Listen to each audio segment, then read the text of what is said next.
Youcat, question number 264. What threatens marriages?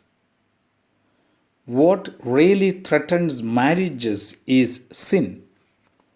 What renews them is forgiveness. What makes them strong is prayer and trust in God's presence.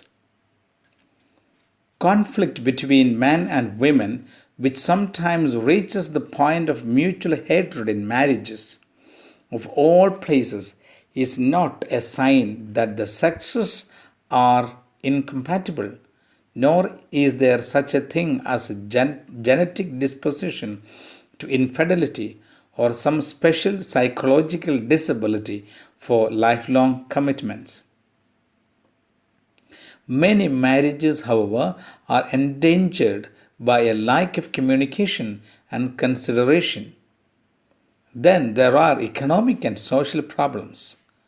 The decisive role is played by the reality of sin, envy, love of power, a tendency to quarrel, lust, infidelity, and other destructive forces. That is why forgiveness and reconciliation in confession as well is an essential part of every marriage.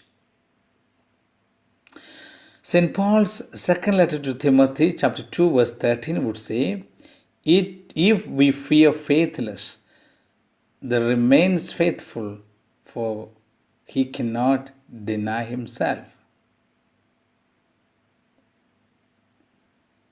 Question number 265. Are all people called to marriage? Not everyone is called to marriage. Even people who live alone can have fulfillment in life. To many of them, Jesus shows a special way. He invites them to remain unmarried for the sake of the kingdom of heaven. Many people who live alone suffer from loneliness, which they perceive only as a lack and a disadvantage. Yet, a person who does not have to care for a spouse or a family also enjoys freedom and independence and has time to do meaningful and important things that a married person would never get to. Maybe it is God's will that he should care for people for whom no one else cares. Not uncommonly, God even calls such a person to be specially close to him.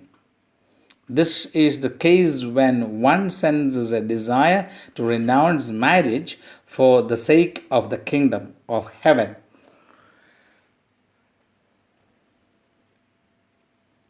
Of course, the Christian vocation can never mean despising marriage or sexuality. Voluntary celibacy can be practiced only in love and out of love, as a powerful sign that God is more important than anything else.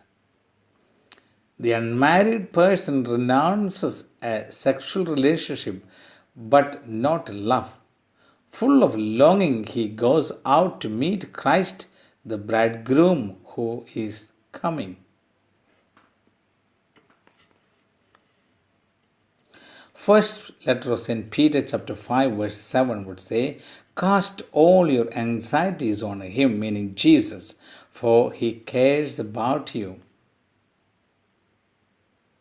God bless you all.